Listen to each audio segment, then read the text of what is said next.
of these nations. We are here today because we believe the humanities matter. We know they make our state more just, connected, and livable. These things couldn't be more urgent. Every day, the demand for Illinois humanities programs, grants, and educational opportunities grows. We hope today will inspire you to make a gift during the event. We've made it easy. You can text to give through the number on the screen, or you can scan the QR code that's at your table, or fill out a giving form, or find one of us and we'll help you out. And if you give today, you will get a fabulous limited edition, can't get it anywhere else, Illinois Humanities pin. I've got one right here. As soon as you make a donation, please raise your hand and we'll bring one right over. Thank you, Mia. Let's take some time to visit with each other and have some lunch. We'll see you in just a little while.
get some tea, and turn your attention to a little taste of what Illinois Humanities is all about.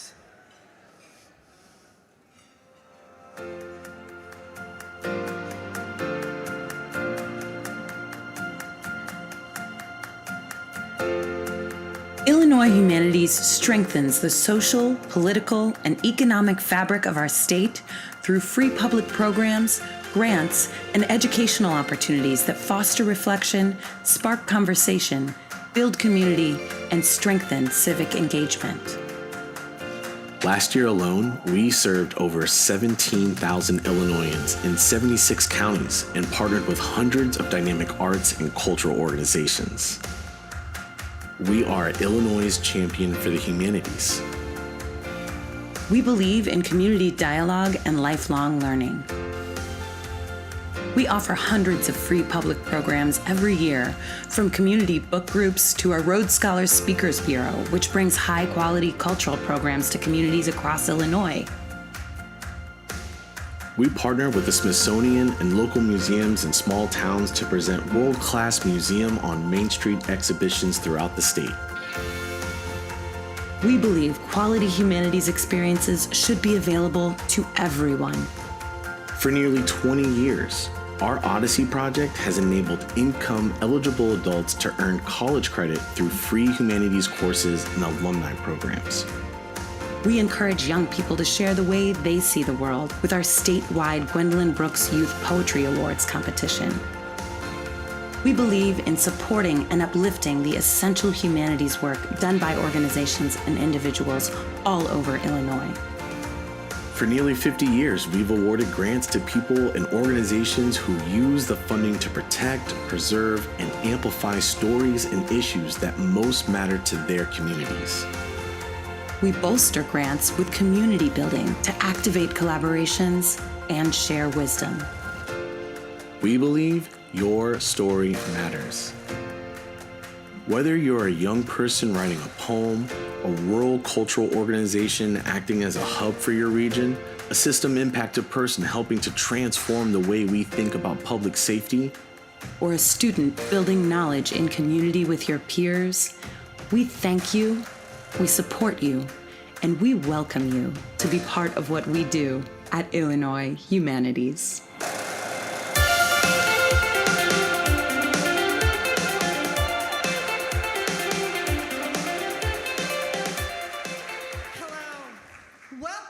To the 2023 Public Humanities Awards. I'm Gabrielle Lyon, the Executive Director of Illinois Humanities.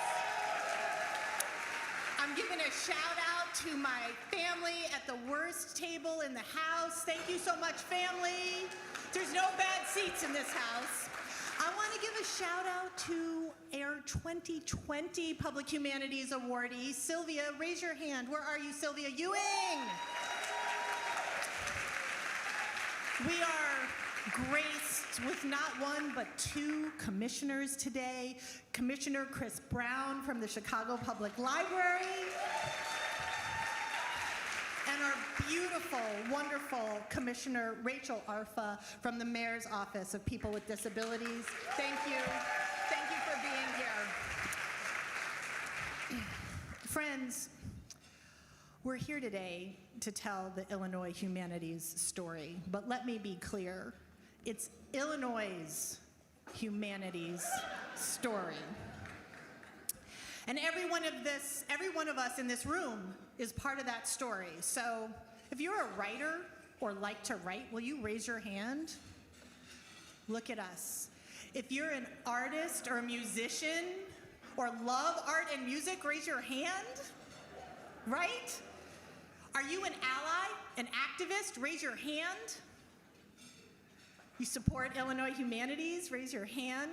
Even if it's just in your heart. Today, is there anybody who hasn't raised their hand yet? Could you raise your hand?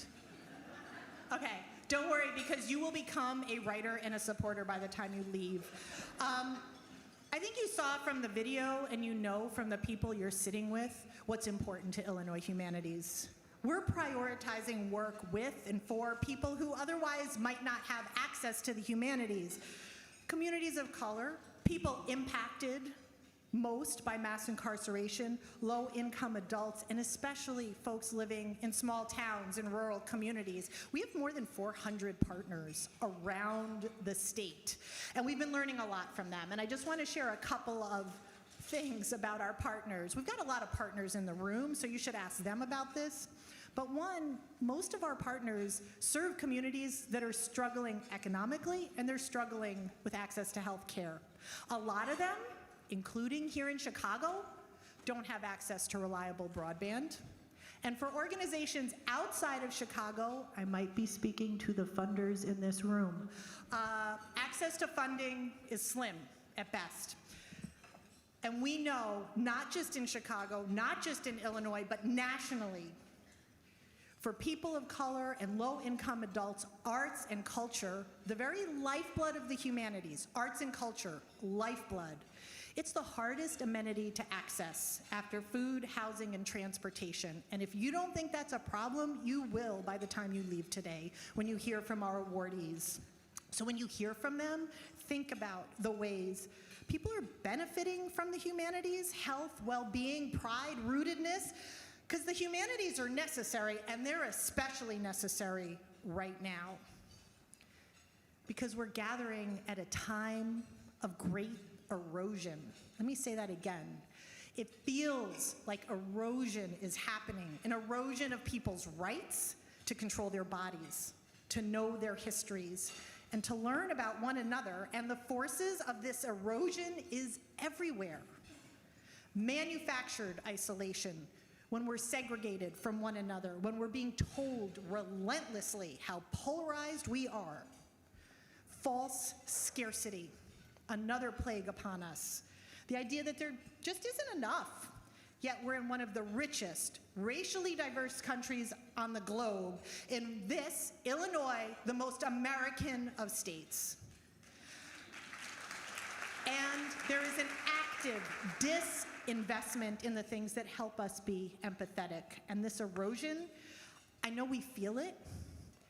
We feel it no matter what our political parties are. We feel it whether we're parents, caregivers, young people. This erosion doesn't just affect us individually. It wears at the very fabric of our society. It frays the ability to come together with a common purpose. And today, we are contending against that erosion. That's what it means to be here today, to create this moment of public humanities. And we're doing it to celebrate extraordinary people in our community who use the humanities to make Illinois more livable, more just, more resilient. Today, we are investing in curiosity, creativity, and connection. Today, we are reminding ourselves that we are about richness, that richness is created by our diversity, by our difference, by our lived experiences, and we only get richer when we engage with one another. So we're literally surrounded by abundance on your tables. Those books are centerpieces, and they are for you. Independent bookstores from around the state have donated books for us to take into our communities. Many of those books are on banned book lists. Yes, we are surrounded by abundance. We have Contratiempo magazine for you. The Education Justice Project has bookmarks for you, and the American Library Association has donated book bags for us to carry these out into the world. And today we are going to inscribe a contrary narrative, a humanities narrative, a narrative that is about seeds and roots. Because the thing that stops erosion is roots. Yes, right? Yes.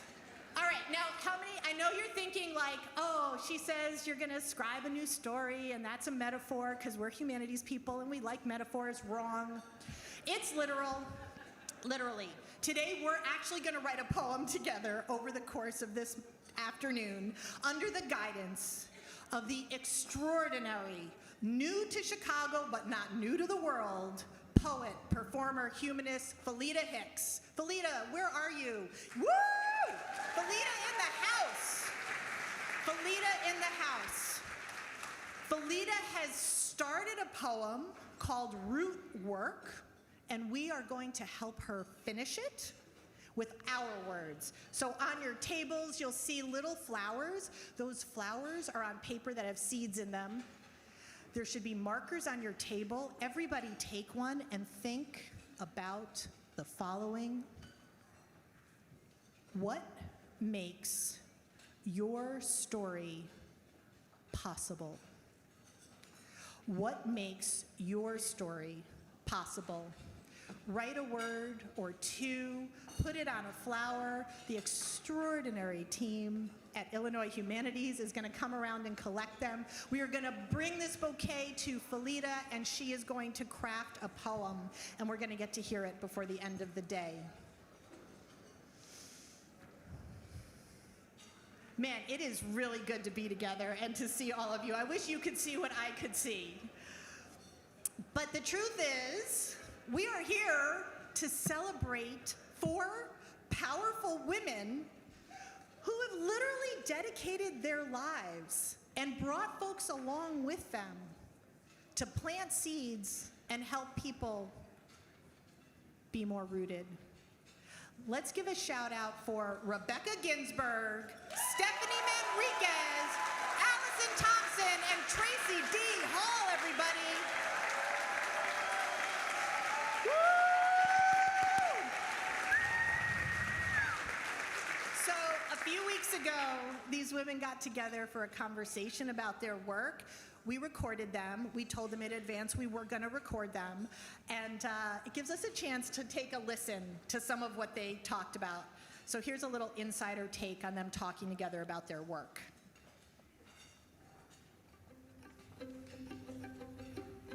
And there's an information theorist, she died in 2006, her name was Elfrida Chapman. One thing that she coined was this idea of the small world theory. And what she said is that your physical world, the world you live in, expands and contracts according to the information that you have. So if you have very limited information, if you have to rely on others for information, you live in a small world, right? A world that might be dictated from you going just to A to B. But the more information you have, the larger your world becomes. And then you can do things like discovery or experience serendipity. So I think a lot about that in terms of civic literacy, because what's happening right now that we can't talk about difference without ruining relationships and fighting is because we all are living in small information worlds. Tracie was very instrumental in supporting when books were removed from our library at Danville Correctional Center. There were over 200 titles that dealt with race and slavery and civil rights and justice. That was in 2019, and we fought long and hard, quietly and loudly, to get those books returned, and they were returned after many, many months. There's no any other places, if we don't build them there ourselves, to have a conversation in our own languages about our own stories. Because if we don't own our stories, I think somebody else is going to appropriate them, and that's not right. I think for me, what the Humanities does just this really beautiful job of is embracing, whether you're downstate, central, or Chicago, what is your story? And how can we hone in on that and amplify it and grow it and partner, whether it's through programming, whether through its exhibits, whether it's through preservation.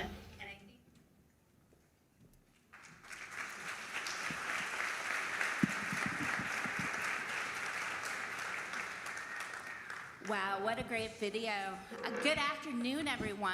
I'm Bridget Heyman, an Illinois Humanities board member. And I'm, yes, clap for that. And hi, everyone. I'm Jane Beachy, Artistic Director at Illinois Humanities.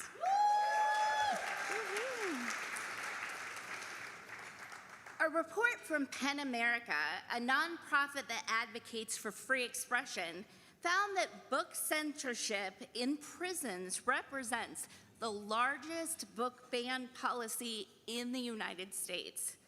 Now, I want you to keep this in mind as we introduce you to our first honoree, Rebecca Ginsburg, a tireless advocate for access to higher education for incarcerated people across the state.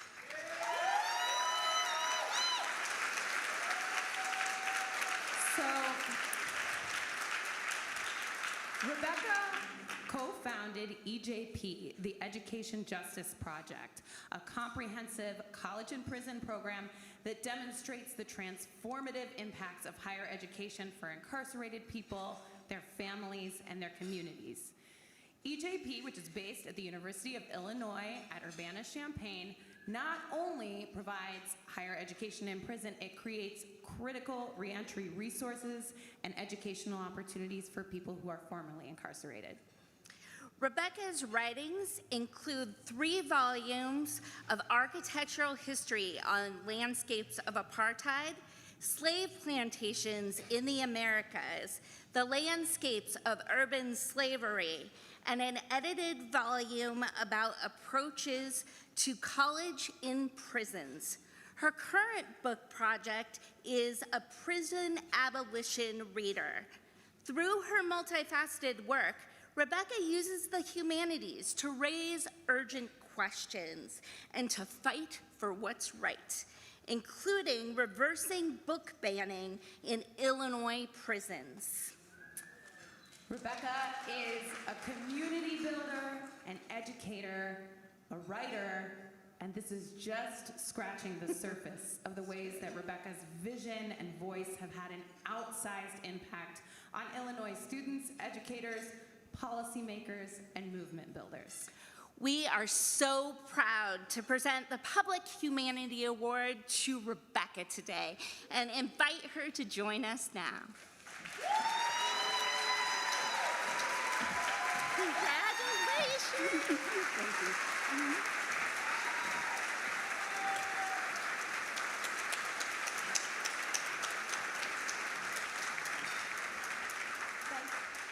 Thank you. Thank you very much. Am I audible? Yes. Great, thank you. Thank you so much for this award, which will sit nicely. We're about to celebrate the 15th anniversary of the Education Justice Project. We're thrilled to have made it this long, and we could not have made it this long except for key support from key constituencies and stakeholders that I want to recognize today. The first and most important are the incarcerated students that worked with us at Danville Correctional Center, and through their brilliance and generosity allowed us to help build the program at the prison.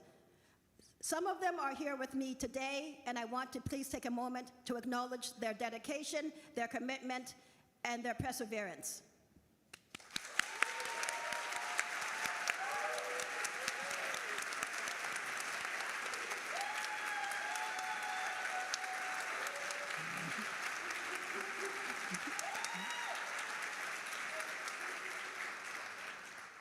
The second group that I want to acknowledge is the U of I faculty, graduate students, staff, and community members who built from the beginning a critical, thoughtful, caring, and compassionate program that centered the incarcerated students and their interests first. Some of them are here with me today, and I want to acknowledge their support and contributions.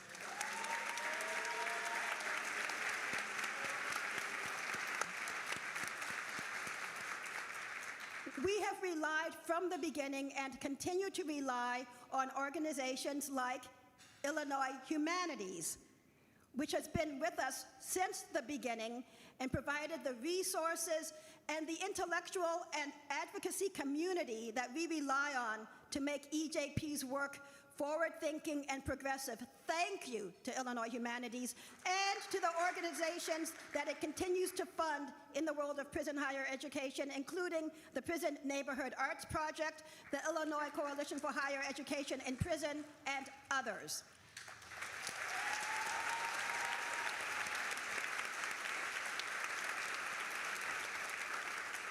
It's key that this work is based at the University of Illinois at Urbana-Champaign. I don't know if it would have been possible to take this work and to start it somewhere else. The University of Illinois is a unique environment, a large and decentralized environment in which it was possible for an assistant professor of landscape architecture to start calling herself the director of the university's education prison project, and nobody batted an eyelid, and nobody got in my way. Thank you to the University of Illinois.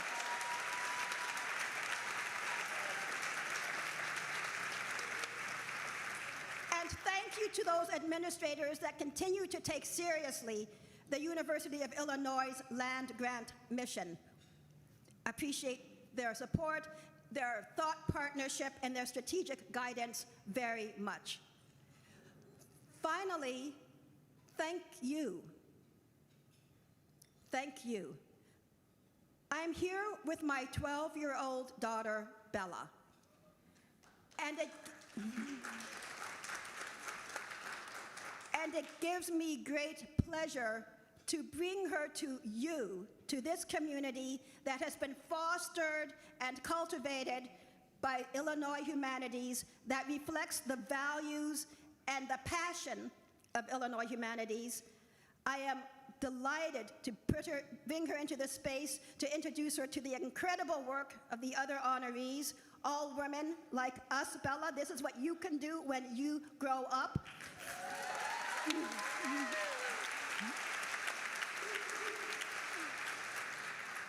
Thank you for being a community. Thank you to the honorees for being an inspiration. Thank you, Illinois Humanities, for all you do in Illinois. Thank you.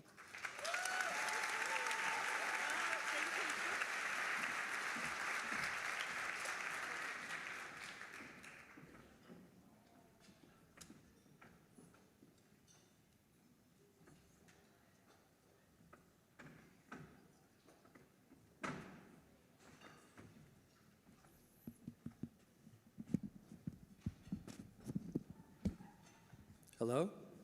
Hey. Sorry. Okay, Juana. Hi, everyone. My name is Mark Hallett, and I'm director of... Thank you, Mom. I'm director of grants programs at Illinois Humanities, and I'm especially excited to be celebrating here with so many of our partners and our grantee partners today. Absolutely. I'm Juana Guzman of the Illinois Humanities Board, very proud member. You know, Mark, before we get started, I just have to say that that is a very handsome button you're wearing. Wow, thank you, Juana. And right back at you. Thank you for being a donor. Thank you. Who has gotten their limited edition pin? Raise your hand if you made a donation. I did. Oh, Josh Fox, haven't donated yet? Someone bring that man an envelope. We'll wait. Thank you for all the amazing programs that the Illinois Humanities supports. Could not have happened, excuse me, I turned my pager, without the people in this room. Let me ask everyone in this community today to make your commitment to the Illinois Humanities and their inspiring work. If you haven't donated yet, now is the time to do so. We'll put your gift, I promise you, in good use. So our next honoree embodies the expansiveness of what the humanities are all about. Stephanie Manriquez is a reporter, a teaching artist, a radio host, a DJ, the executive director at Contratiempo and director of Lumpen Radio. Contratiempo was founded with a mission to preserve and highlight the cultural identity and contributions of Spanish-speaking Latino populations in the United States. It is the only publication of its kind in the country. At Lumpen Radio, a nonprofit community radio station, Stephanie produces The Ponderers and Lumpen Disruption. She leads the weekly youth radio program at Yolocali Arts, where she's been an educator now for nearly a decade. And if that wasn't enough, She's a founding member of the Festival of Latin Electronic Music, a cultural event encouraging visual, digital, and multimedia arts and music, and the Chicago Latino Writers Initiative, a space dedicated to cultivating a new generation of Latinx writers. Stephanie has said that there are not many places for the Latino community to have a conversation in its own name about its own stories. But she doesn't just say we need to hear our stories. She uses the Humanities to make sure it happens, using her platform to illuminate different identities within the Latino community and to highlight the LGBTQIA artists and activists. So Stephanie, by creating a space to share stories, by mentoring the next generation, you are supporting a richer cultural landscape for all of us. So Stephanie, please come up on stage so that we can congratulate you. Felicidades.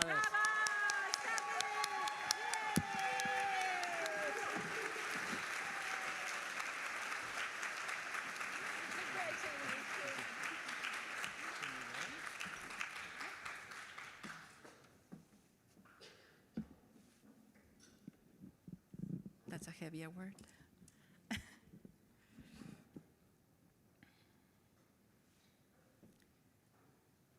How's everybody doing? You guys are very serious. Well, I just have a few words to share with you guys.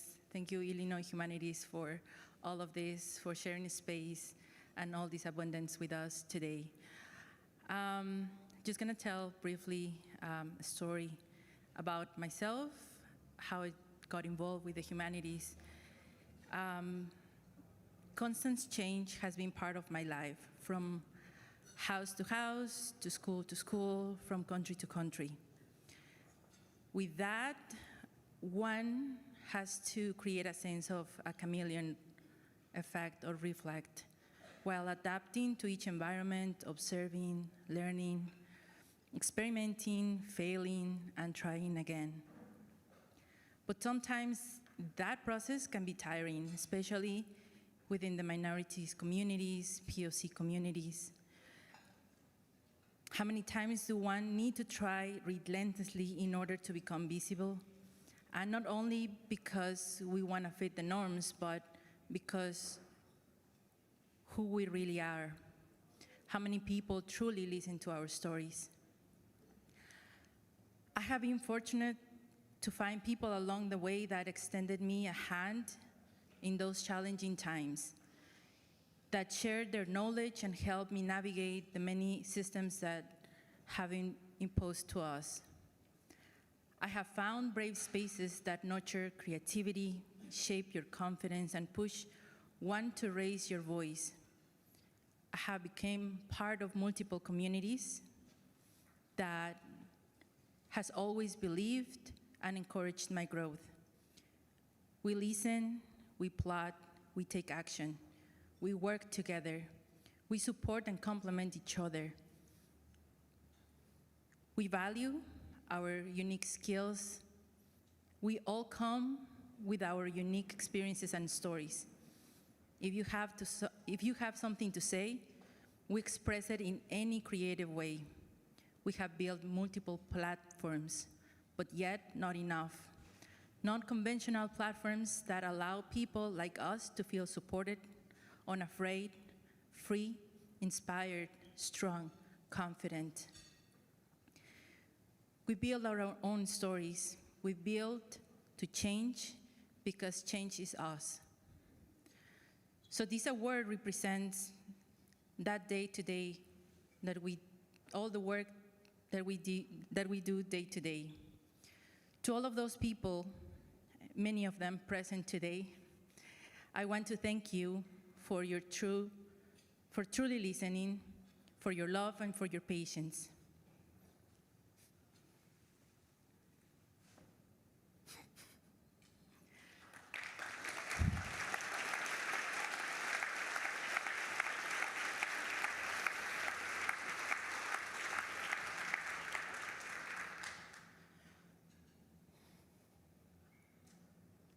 I want to thank my grandparents who raised me.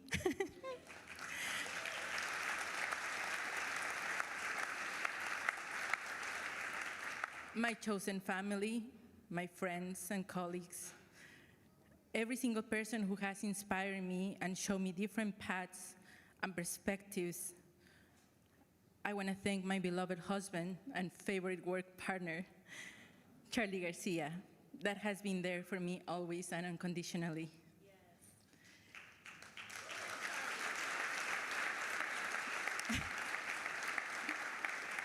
So I'm here today because of them, because of my community, because being recognized as a POC immigrant woman doesn't happen every day, because this humanities work never ends, it only transforms. And I'm gonna take a brief moment to light up the many refugees that are arriving to our city, seeking for a better life, to thrive, and to live a more humane life than what they have in their own country and home. Our jobs continue. We need to open more programs, more places, more moments, create more access for them, and basically for all, because the humanities are for all. Thank you.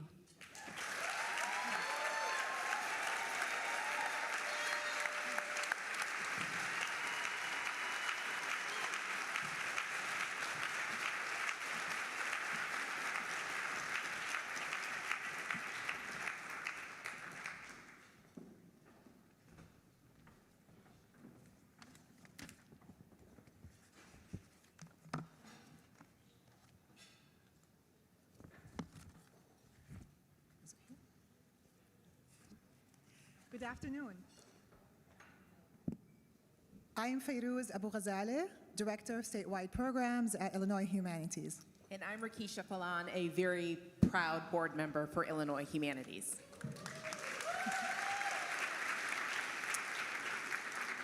Like our next honoree, we both traveled quite a long way to get here. We are truly a statewide organization. I came from Springfield, and Fayrouz came from Muhammad. But hailing from Marshall, Illinois, which is much farther south, population 3,800, we've heard Alyson Thompson describe herself as a small-town girl from a small-town place. But as a library director for Marshall Public Library and Marshall Area Public Library District, we believe that she is having a really big impact. Alyson is a visionary steward and champion of local stories. Under her leadership, the library has become an engine for archival preservation, as well as a community center that features local heritage as a tourist attraction. In the early days of the pandemic, Alyson was instrumental in getting Marshall to declare the library an essential service so that it could stay open and continue to provide housing and employment search assistance, as well as things like printers to those who needed it. When she unexpectedly got access to an archive of thousands of photos documenting the history of Marshall, she began a project to release one with a story each day. The project helped people stay connected during a painfully isolating time. You can see some of those photos on the screen. Alyson encapsulates what community-based humanity organizations like libraries and local museums and cultural groups do so powerfully. Not only do they enable human connection and bridge divides, but they also deeply understand the community's needs. Alyson has said of the library, we are the hub. We are the heartbeat of the community. Alyson, if the library is the heartbeat, you're its lifeblood. Thank you for your service to the public. Please come to the stage to receive your award.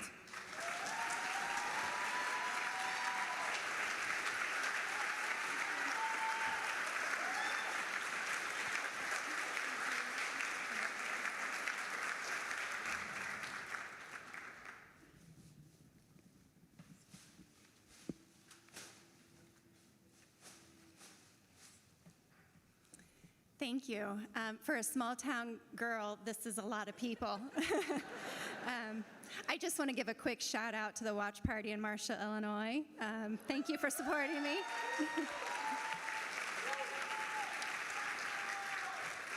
Thank you also to Gabe and Morven for a lovely day. You've made me feel quite special, and I appreciate it. We have worked with the Illinois Humanities long before me, really decades at this point. And so I have some other thanks that I'd like to give to the Illinois Humanities, specifically to Matt Meacham, who I tease. We've grown up together in the humanities.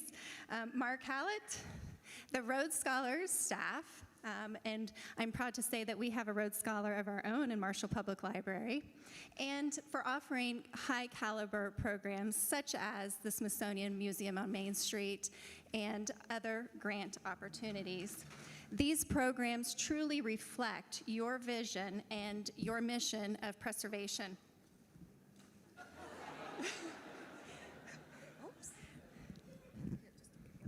Yeah. There's sort of a curse to being a tall girl. So these programs really do reflect your preservation efforts, which really have helped shape who we are as well. We also would like to thank the IHLS staff, the Illinois Heartland Library System, specifically the CMC group, Dr. Pamela Thomas, who has helped us digitize tens of thousands of newspapers dating back to the Civil War, and some of those photos that you saw, thousands of photos that were available to our community. I'd also like to thank some local historians, Damian Macy, Eleanor Mackey, and our library staff. And again, our Rhodes Scholar and head librarian, Jamie Poorman. These are people who have been quite patient with me as I've pushed them, and they have taken it upon themselves to help shape some of my persistent demands. I'd also like to thank our mayor, city council, our board of trustees, and we just really do have a wonderful community. I remember when I started as the director nearly 10 years ago, the director before me said that we had a community that really loved local history, and we have embraced that, and it has become part of our mission. Over the years, as I've mentioned, now I have no hands.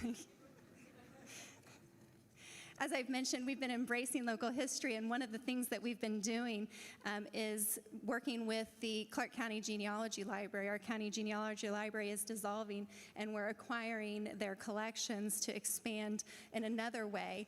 History comes in many different forms, and we've been talking a lot about stories, and so we're thankful to have received a grant that will allow us a $500,000 project to build a substantial genealogy department to expand those stories.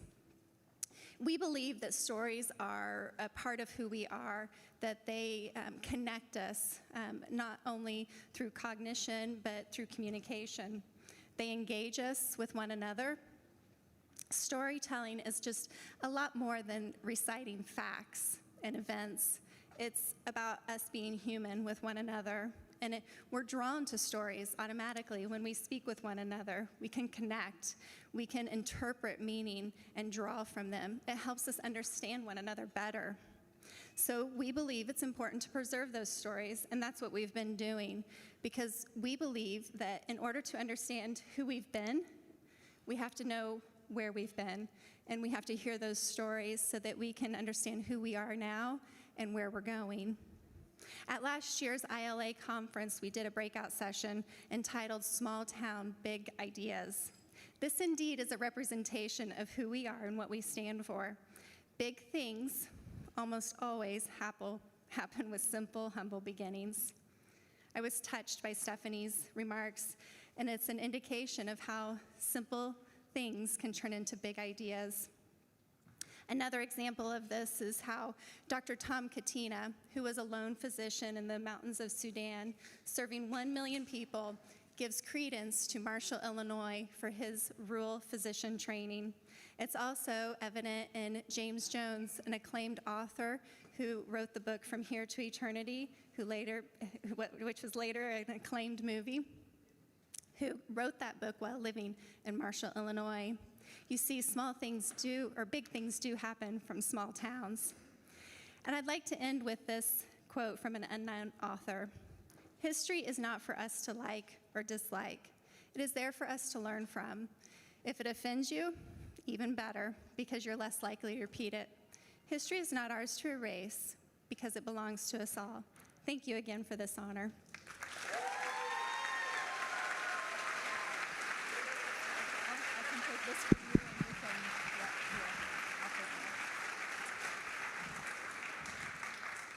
Congratulations, Alyson. Okay, so this is a moment we've been waiting for. So hopefully all of you turned in those words that have powered your story, because we're going to bring Felita Hicks back to the stage to share the participatory poem that she has completed with the words that we gave her. Now, if you didn't turn in your word, you have to write your own poem by yourself and recite it later. So sorry. But with that, we're going to turn it over to Felita Hicks. Thank you.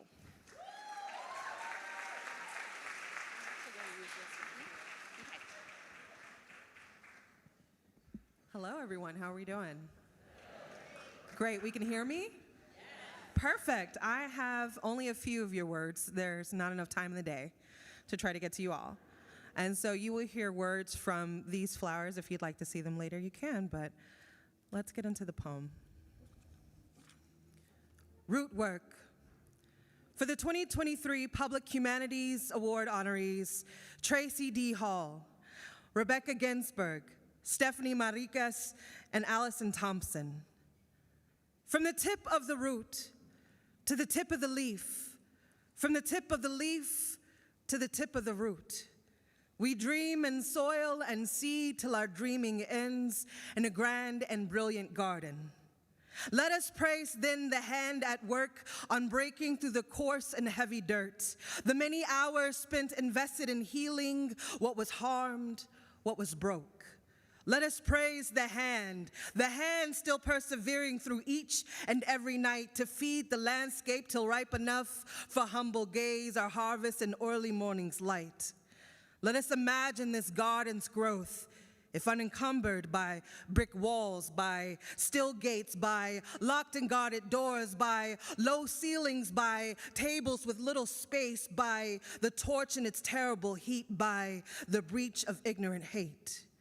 A garden allowed to grow naturally enthusiastic, feeding both you and me with the wisdom of observation, the freedom found in inquiry, the lessons of doubt and fallacy when faced with only the revision of our reality. A garden where time is slowed just enough to find the grace in our every breath, where we can come together and share the resources that are all the difference between life and death, from soil to seed, from tree to book, from page to page. We have all dreamed to look and find ourselves in ecstatic bloom, the messengers of our era too. So again, let us praise the hands tilling messages of humanity's excellence, the people keeping us well and alive, stem to root with their words and actions, their passion and truth. Say, stubborn art makes the river of faith glow. Say, radical ideas and radical people are just really radical friends, and family are really just radical, generous love. Say,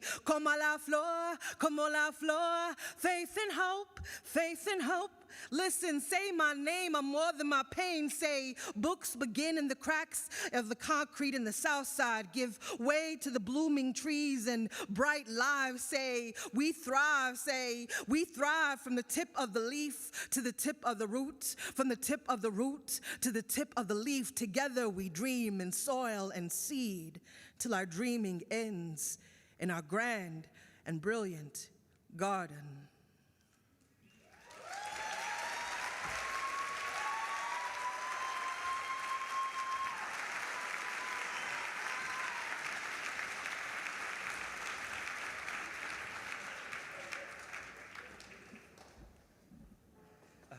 Can everybody hear me okay?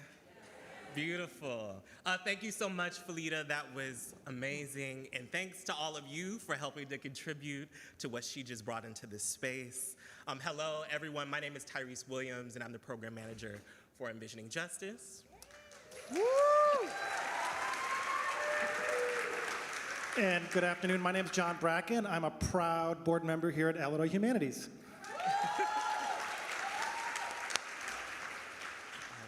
And we are honored to introduce the last award of today, which is the Beacon Award. The Beacon Award honors individuals and organizations that are both champions and investors in the humanities here in Illinois. They elevate the work of humanists in ways that improve the quality of our state for its residents. And there's so much we can share about Tracie Hall. We could tell you that, like Alyson, she is a librarian. And in fact, let's thank Alyson again and all the librarians in the house as you're able. Could you stand up and receive our thank you, please, please. Liz Quinlan, I saw your name on there. Chris Brown, Mary Ellen. Thank you, everyone. Where's Liz Quinlan? I saw your name tag.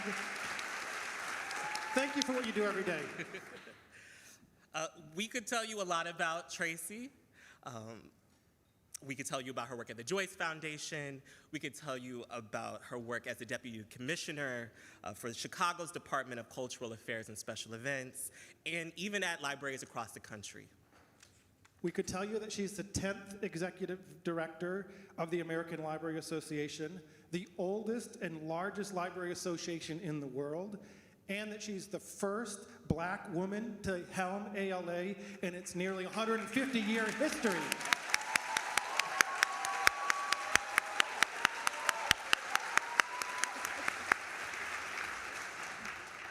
And we could also tell you that she is one of Time Magazine's 100 most influential people. Yes, yes. You know, we could keep going. We could talk about her status as a curator, an artist, a teacher, an activist. But really what we're here today in her new hometown is to give her flowers. We don't even have flowers. Do we have flowers? We're giving but we do have an award. She's already got the flowers. And to say thank you for her work advocating for access to knowledge and information for everyone, for expanding who we are as humans, as neighbors, as residents of Illinois. She's the best kind of freedom fighter. She wakes up every day fighting for our freedom to think, to access information, and to expand knowledge.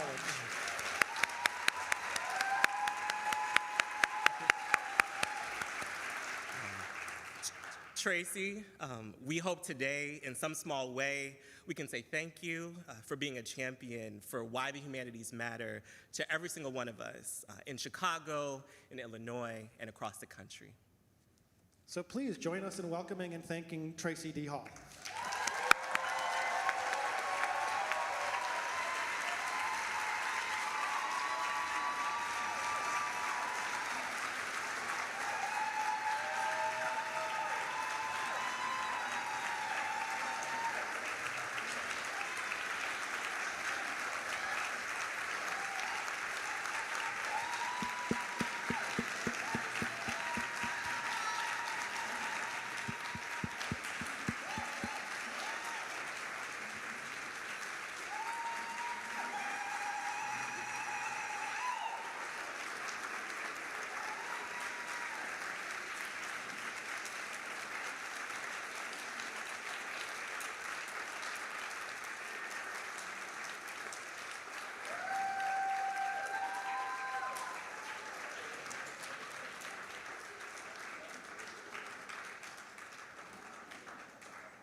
What is she passing out, the bag?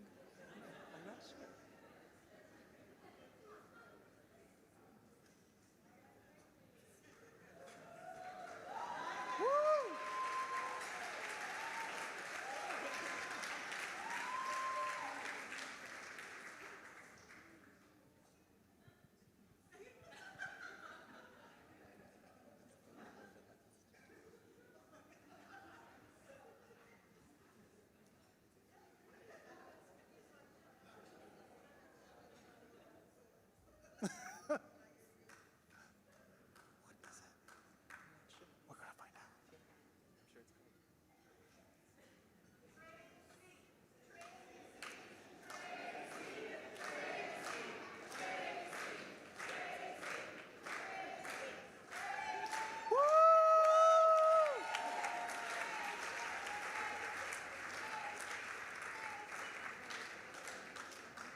To give is so much better than to receive.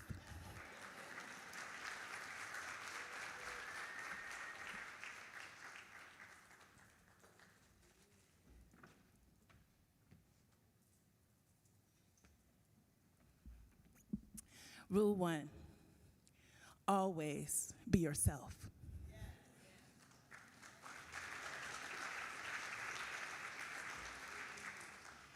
So first of all, somebody just hold up the bag on the table. Yes.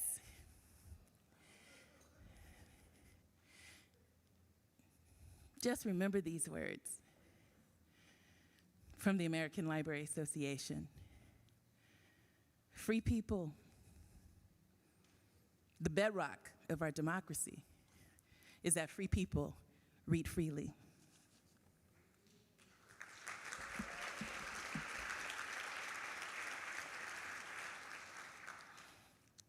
So I just want to thank Illinois Humanities.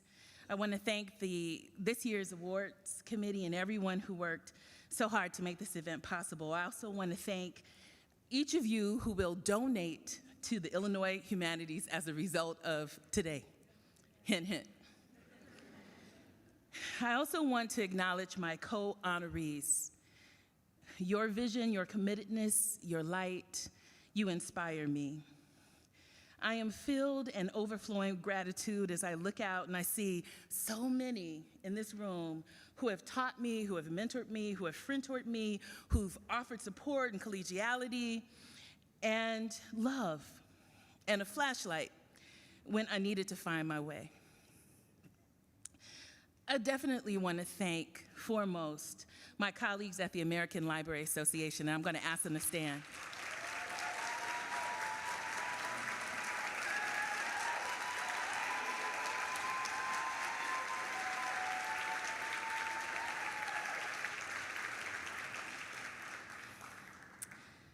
They're extraordinary colleagues, and among the 200 amazing people that I get a chance to work with, as we work with and for librarians and libraries across this country. Librarians whose courage and resolve in the face of censorship and funding cuts and 36-hour days and demands that keep mounting, that dedication and that fierce commitment, it remains a compass for me. So I have to thank my colleagues, because coming back to the American Library Association, I knew that I would be working with some of the most dedicated people I've ever worked with in my life, and I am just so grateful that you continue to prove that day after day. And I want to thank you also for helping to steward a formidable mission, the mission of the American Library Association, which is to enhance learning and to ensure information access for all. Can you imagine that is your mission? That's why I get up every day, and I know that's why my colleagues do too. And I wanna say that the people in this room many of you are what keeps me in Chicago. And that's been for almost 2 decades, and that's 18 years longer than I thought I was gonna be here. And you made that tentative arrival feel like yesterday. I really want to also say that an award like this is not about one person. It can't be. It is about the series of inputs and influences that make one person's story possible. And that truth was driven home to me this Saturday when I sat at my father's bedside in a post-acute care facility in Los Angeles. He had just had a stroke. And I flew through the night wondering whether he would be alert enough to register that I was there. Instead, I walked into his room to find him with his phone in his hand on the side of his body that still worked and still had strength. And he was studying the screen, and I said, "Dad, who are you trying to call?" And he said, "I'm waiting to hear from the man that delivers the food to the park. I want to make sure it comes." For the past 10 years, my dad has been paying for the deliveries of food that he gives every Monday in a park in Los Angeles. Not even a full 72 hours after surviving a stroke, one that had left him weak and at times confused, my dad was pulling it together to make sure that the food giveaway still happened on Monday. And believe me, I almost canceled my trip back home in case it didn't.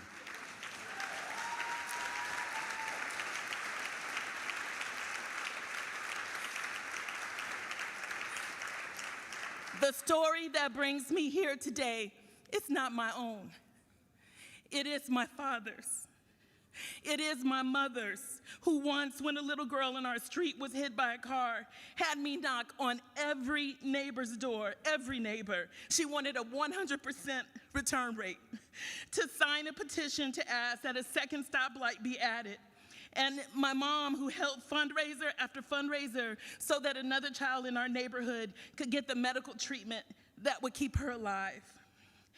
This story belongs to my aunt Oni, who named herself Irma, who would look for her patients under the bridges in LA, even on a weekend, if we happened to pass through, and would park and instruct us not to open the door for anybody. For her, being on the street did not mean that you could not get adequate and equitable medical care. This story is my grandfather, Jax, who was a barber, who cut the hair and shaved the beards of unhoused men who came to the little shop that he had built on the back of that White House in Watts that is still standing. People knew that my grandfather wouldn't turn them away. My grandfather, who upon discovering just months before his death that one of the people he sometimes shaved and fed had begun living in the camper that he had parked in the chicken yard, it's a long story, chicken yard, he asked that electricity be run so that the person would have light. It is my grandmother, Bessie, the root worker, and my grandmother, Bessie, who said, there's nothing that you can say today that is more important than you giving people a little bit of something. And that's why I took that time, because we have to be true to our teaching. I have to be true. Nothing that I have done, no titles, nothing that I hope to do, nothing have I done alone. But most importantly, everything that I try to do, I do out of that teaching off of 9824 May Avenue, which said, if you get, you must give. It's just a simple law.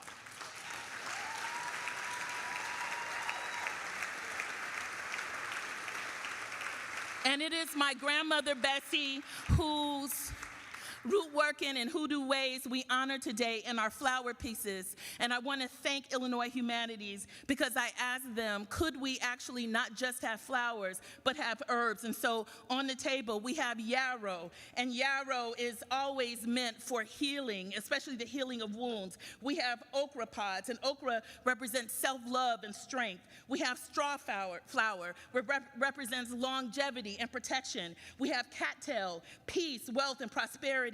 And we have millet, which means wisdom. And it is in almost any root tradition, it is all about the sacred. My story is not my own. My story is a Chicago story. It is an Illinois story. It is a place that I had come to, and I remember coming here. I just bought a house in New Haven, and I thought, you mean I'm not gonna move to Chicago? I said those words and I scared myself. And when I came here and I met my Baba. My Baba transitioned 2 years ago, Baba Kalilu, but he was the person who would remind me that whatever you do, Tracie, be yourself. You are also a healer, and you must walk in that tradition. And that is why I'm not afraid to put a cowrie shell in your hand. I'm not afraid to talk to you about cattail flowers. But the other thing I wanna say is it is Chicago and Illinois where I found myself.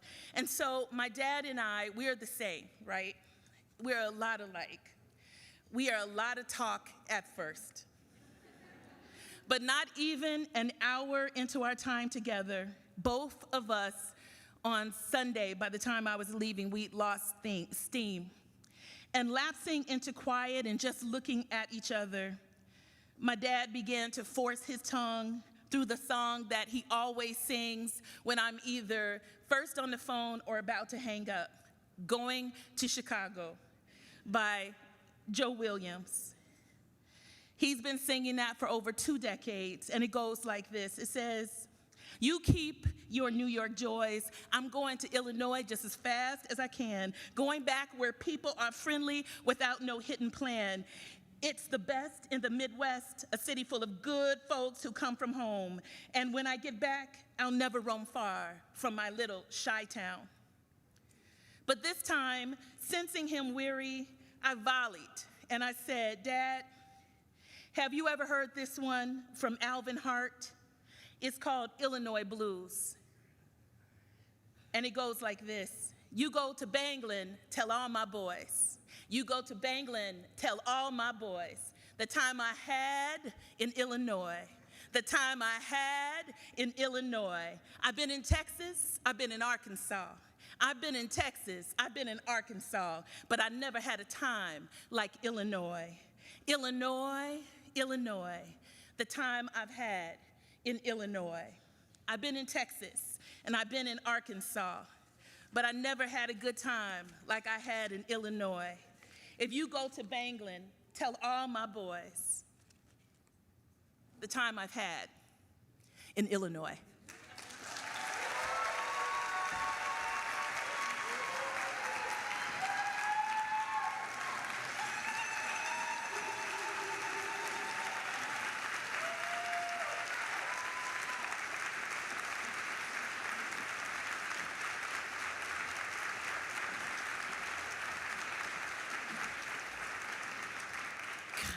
Let's hear it again for Tracie as the presenters and awardees. Come on up and join me on stage. Come on now. Tyrese and Bridget, Rakisha, Feiruz, Alyson, Stephanie. Come on up. Jane Beachy, where are you? I know you're in the house. There you are. John Bracken, join us. Join us. Everyone. Oh. Thank you. Sue, Mia, come on up. This is an amazing time we are having together in Illinois.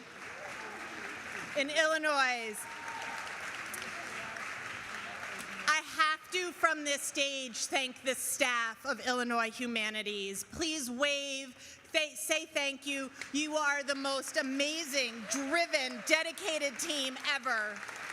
Thank you to everybody who underwrote our ability to have this event and whose money we put to good work, and I hope you got some sense of that today. But I want to be really clear. This is not the end. This is an invitation. An invitation to join us in the room next door for dessert and a toast. An invitation to please take the books on the table and spread them out amongst your communities. To please take the seed papers with you and plant them. And to continue every day, any way you can, to write our collective Illinois Humanities story. Have a great day.